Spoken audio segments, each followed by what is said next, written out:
to demo fall 2010. I'm really looking forward to seeing some of the trends that we're going to be seeing here at Demo today. We've got a lot of cool things that we're going to be unveiling. I want to tell you about some of those trends and what they mean to all of us. Let me tell you a story. Last week, I went out on a date with a woman. It was my third date with this woman, and I'm really beginning to like her. So we were at the movies, and we were sitting waiting for the movies to begin. And she takes out her iPhone. She said, "I want to show you my farm." Farm? She shows me her phone, and she shows me this farm. And it's not a real farm. It's a cartoon farm. It's a digital farm, virtual farm. And I'd heard about Farmville. Maybe some of you have played Farmville too. I've never played it, but I recognize this game as possibly being Farmville. and she showed me her farm, and I looked at the crops she'd seeded and raised.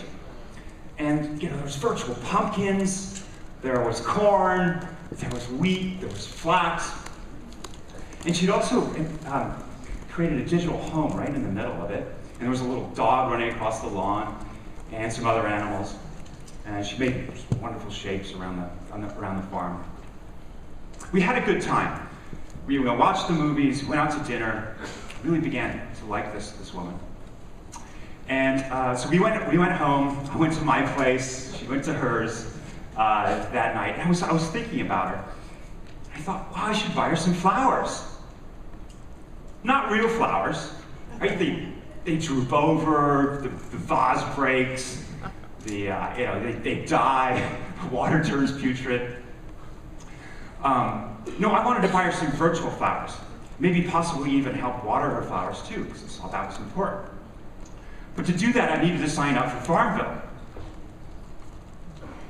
So I signed up for Farmville, and it was in the middle of this game, looking for this woman, of course.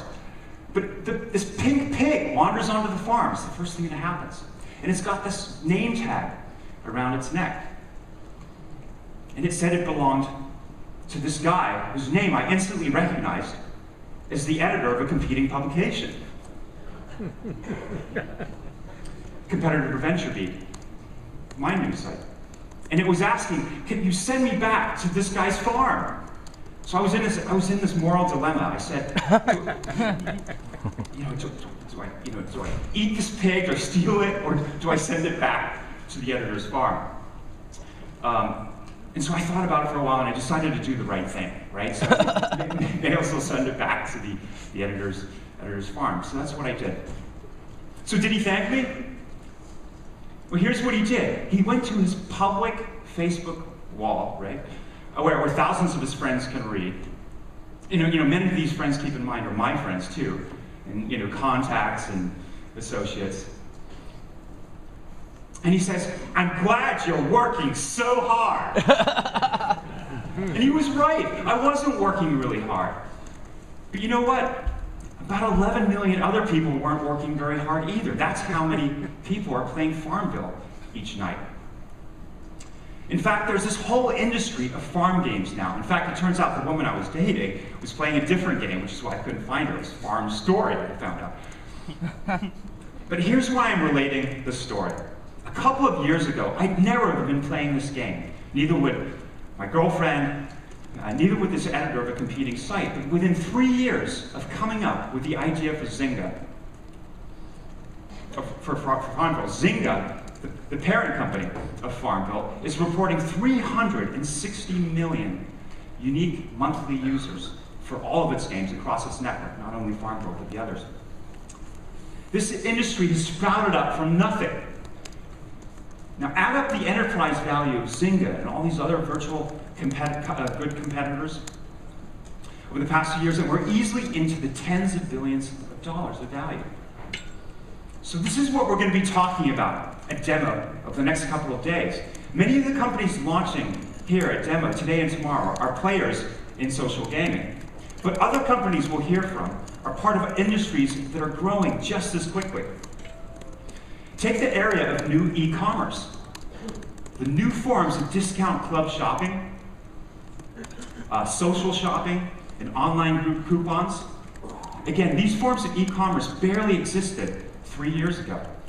Groupon, which sells online coupons that can be redeemed when groups of people gather together and buy these and sign up, has come out from nowhere. And it's now it's making actually $40 million a month.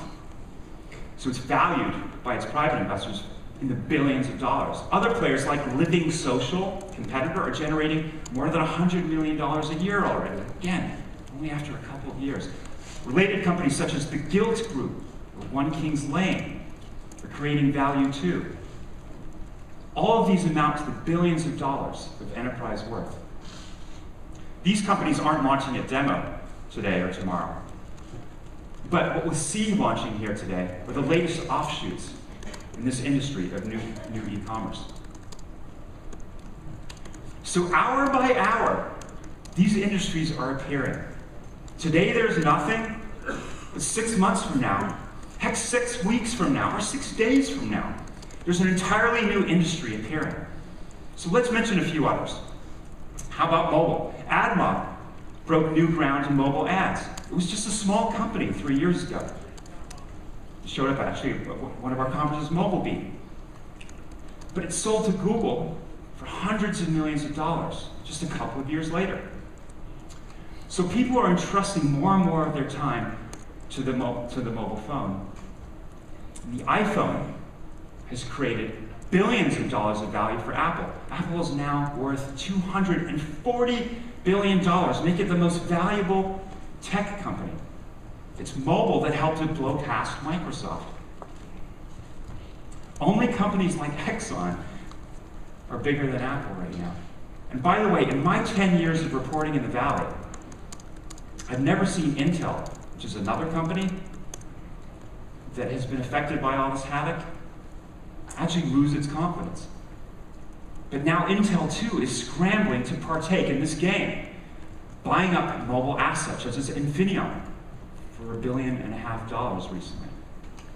Another industry that sprouted up from almost nothing in the past few years is of course the cloud and storage, cloud computing. Web companies are getting more sophisticated. They're storing all their data in the cloud. And they're actually doing calculations on this data in the cloud. HP just bought 3Part, the company that helps provide cloud services, for $2.3 billion. A couple of years ago, I was wondering if 3Part was even going to make it. It's one of the articles I regret. But HP is on a buying bench to put security around that cloud. So you've got Fortify, the acquisition just happened. ArcSight, just a couple of days ago. Keep all this data secure. So what's the common thread in these billion-dollar industries sprouting up by the minute? Well, there's a sucking sound in our lives.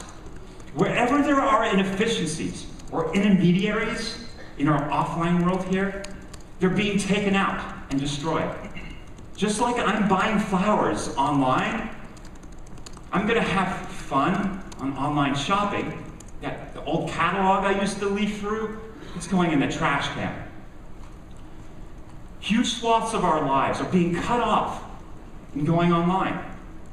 Whether it's manufacturing, whether it's finding a doctor, whether it's buying real estate without a broker, whether it's engaging in conversations or buying things in our immediate proximity, whether it's relevant advertising or returning pigs to our competitors' farms, it's all going online. Our lives have become more virtual. So let me pause and summarize the 3 sub-trends that are creating all this value. The trends that are allowing all these major industries to sprout up almost overnight. So 1, the move by the web to allow social interaction. That rich social part is where all this value is. 2, the move by all of us to throw more of our lives onto the mobile phone. That time we spend looking, interacting, and playing with the phone is real. It's huge. And there's companies that are exploiting that time. Trend 3, the cloud technology that is allowing it all to happen.